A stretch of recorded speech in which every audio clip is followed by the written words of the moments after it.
Halo Pak Brahma dan teman-teman, di sini kami dari kelompok 4 akan mempresentasikan tentang Kode Etik Jurnalistik dan UU nomor 40 tahun 1999 tentang pers. Di sini ada saya Catherine, Nindya, Vini, Nanda, Melin, dan juga Dito. Kita langsung saja ke materi. Nah, di Indonesia merupakan menganut sistem demokrasi, di mana sistem demokrasi ini kebebasan berpendapat sangat dijunjung tinggi, termasuk juga kebebasan bagi pers. Kemerdekaan berpendapat, berekspresi, dan pers adalah hak asasi manusia yang dilindungi oleh Pancasila, Undang-Undang Dasar 1945, dan Deklarasi Universal Hak Asasi Manusia PBB.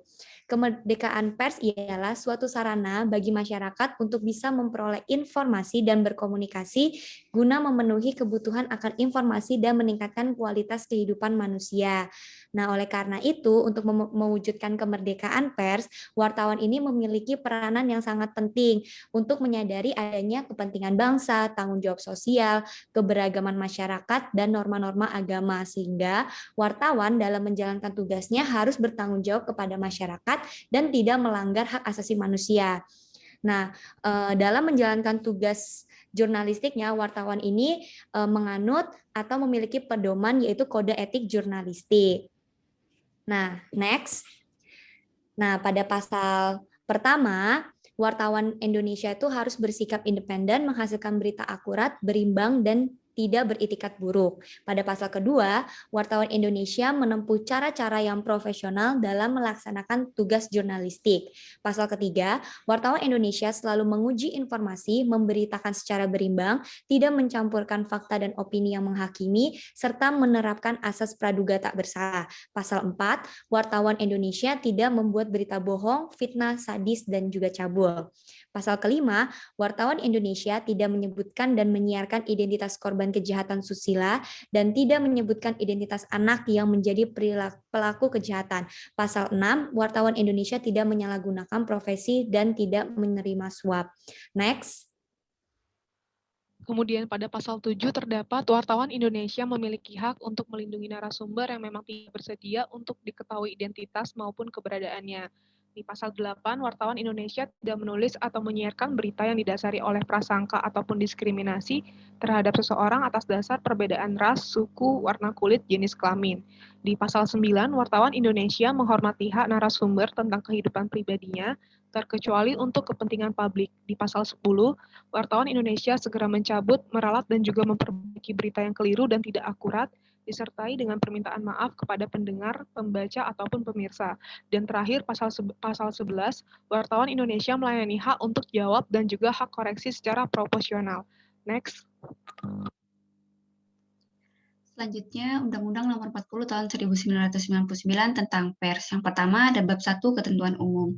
Di sini kami meng-highlight definisi pers, di mana dimaksud dalam pasal 1 ayat 1 adalah lembaga sosial dan wahana komunikasi massa yang melaksanakan kegiatan jurnalistik seperti mencari, memperoleh, memiliki, menyimpan, mengolah, dan menyampaikan informasi baik dalam bentuk tulisan, suara, gambar, serta data dan grafik maupun dalam bentuk lainnya dengan menggunakan media cetak, media elektronik, dan segala jenis saluran yang tersedia. Kemudian definisi wartawan.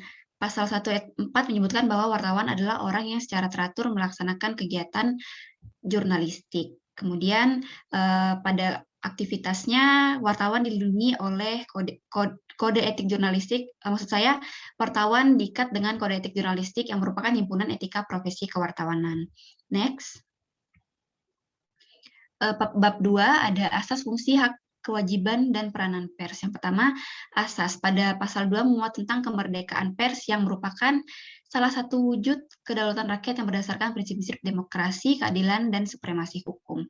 Kemudian fungsi.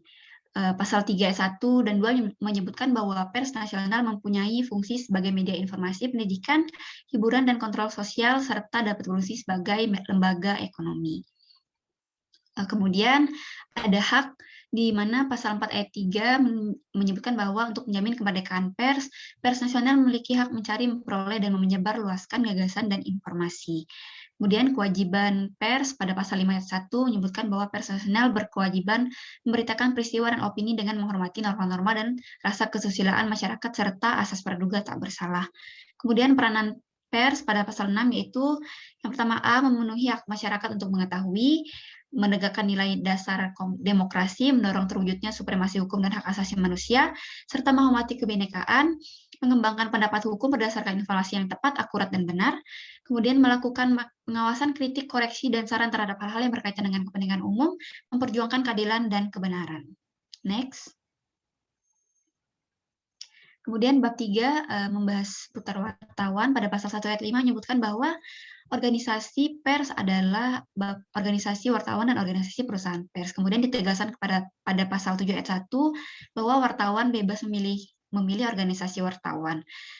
Pasal 7 ayat 2 menyatakan bahwa wartawan memiliki dan menaati kode etik jurnalistik, dan pada pelaksanaan profesinya wartawan mendapat perlindungan hukum. Kemudian bab 4 ada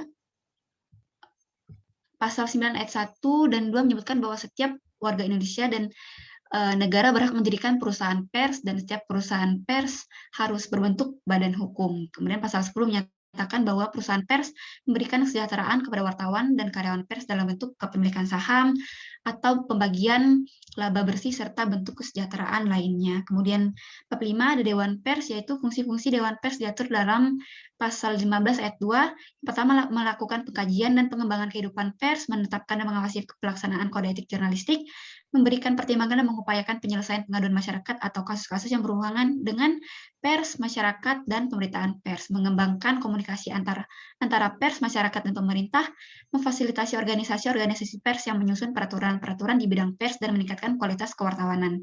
Serta yang terakhir adalah mendata perusahaan pers. Selanjutnya.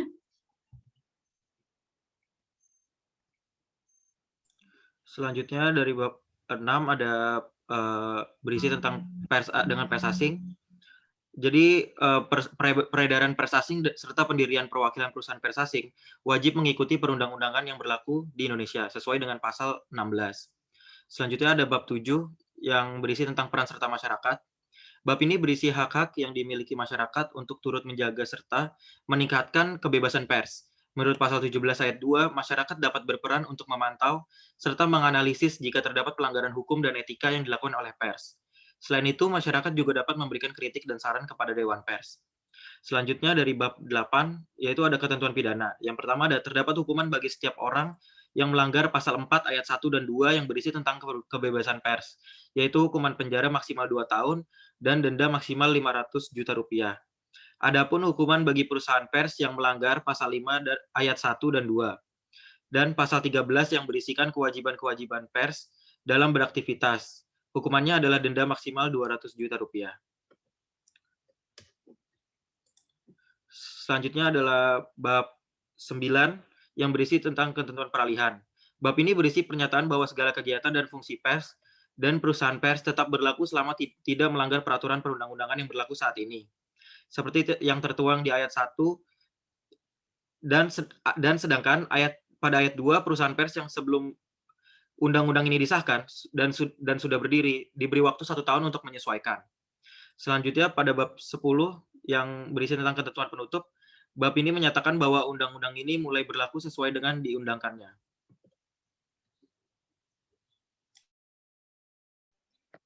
Ya, selanjutnya kami masuk ke studi kasus.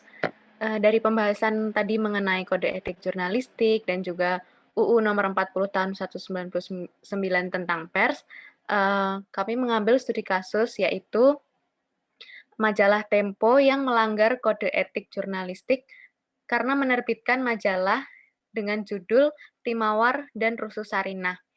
Mungkin bisa dilihat pada slide berikut adalah majalah Temponya. Kemudian majalah Tempo ini dinyatakan bersalah karena sudah melanggar pasal 3 kode etik jurnalistik. Pasal 3 kode etik jurnalistik sendiri itu berbunyi, wartawan Indonesia selalu menguji informasi, memberitakan secara berimbang, tidak mencampurkan fakta dan opini yang menghakimi, serta menerapkan asas praduga tak bersalah. Adapun Dewan Pers sudah memutuskan sebagai berikut. Yang pertama, serangkaian berita teradu di dalam laporan utama Timawar dan Rusuh Sarinah adalah karya jurnalistik, sehingga penyelesaiannya menggunakan Undang-Undang Nomor 40 Tahun 1999 tentang pers melalui Dewan Pers. Kemudian yang kedua, berita teradu dibuat secara berimbang melalui verifikasi yang mendalam dari berbagai sumber. Keberimbangan dilakukan antara lain dengan mewawancarai atau meminta klarifikasi kepada pihak-pihak yang diberitakan. Berita yang dibuat teradu terkait kepentingan publik merupakan pelaksanaan fungsi dan peran pers, serta memenuhi hak masyarakat untuk memperoleh informasi. Kemudian, kegiatan jurnalistik teradu dengan menggali banyak informasi, membaca transkrip dari kepolisian, memperoleh nomor seluler narasumber, menemukan dan mewawancarai pihak-pihak yang diduga terlibat dalam kerusuhan, merupakan proses kerja jurnalistik sebagaimana disebutkan dalam Undang-Undang Nomor 40 Tahun 1999 tentang Pers, yaitu meliputi mencari, memperoleh, memiliki, menyimpan, mengolah, dan menyampaikan informasi baik dalam bentuk tulisan, suara, dan gambar, serta data dan grafik, maupun dalam bentuk lainnya dengan menggunakan media cetak, media elektronik, dan segala jenis saluran yang tersedia. Yang keempat, penjudulan dan penyebutan tim mawar dalam berita teradu melanggar pasal 3 Kode Etik Jurnalistik karena memuat opini yang menghakimi. Penjudulan tim mawar dan Rusuh Sarinah tersebut berlebihan karena tim mawar yang terlibat penculikan aktivis tahun 1999 telah bubar. Dalam artikel berjudul Bau Mawar di Jalan Tamrin, teradu menyebutkan adanya dengan keterlibatan satu mantan anggota tim mawar dalam kerusuhan 21-22 Mei 2019 di Jakarta. Dugaan tersebut tidak disertai data yang memadai serta tidak cukup menjadi dasar pengkaitan tim mawar dengan kerusuhan 21-22 Mei 2019. Selanjutnya.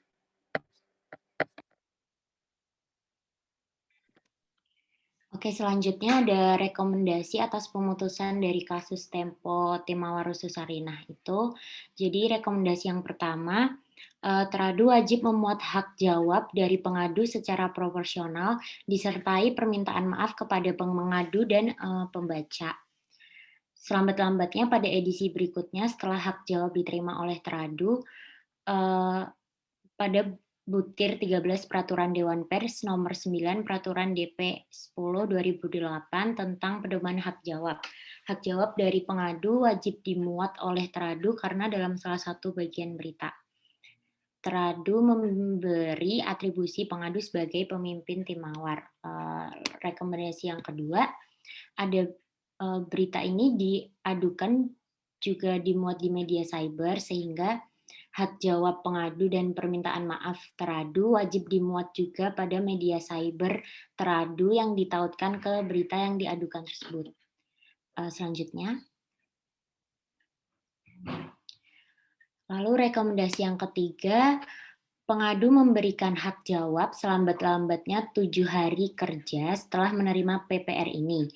Hak jawab dengan persetujuan para pihak dapat dilayani dalam format ralat, wawancara, profil, features, liputan, talk show, pesan berjalan, komentar media cyber, atau format lain, tetapi bukan dalam format iklan sebagaimana disebutkan dalam Butir 13C tadi pada Peraturan Dewan Pers tentang Pedoman Hak Jawab. Nah, sesuai pasal 18 ayat 2 Undang-Undang Nomor 40 Tahun 99 mengenai pers, perusahaan pers wajib melayani hak jawab supaya tidak terkena pidana denda yang paling banyak itu 500 juta rupiah. Next. Nah, jadi setelah dijelaskan dari studi kasus tadi, kami mengutip juga dari CNN Indonesia, wartawan dari majalah Tempo yang menulis berita mengenai tim mawar dan Rusuh Sarinah ini dianggap telah melanggar kode etik jurnalistik karena tim mawar yang terlibat penculikan aktivis pada tahun 1998 itu sebenarnya sudah bubar. Lalu pada salah satu artikelnya yang berjudul Bau Mawar di Jalan Tamrin, di majalah Tempo juga, disebutkan salah satu anggota tim mawar dalam kerusuhan 21-22 Mei itu data yang diambil oleh wartawan Tempo itu tidak memadai. Sehingga penulisan judul hingga isi dari artikel atau berita itu yang ditulis pada Tempo dianggap terlalu berlebihan. Oke, sekian presentasi dari kelompok kami, Pak Brahma dan teman-teman. Terima kasih.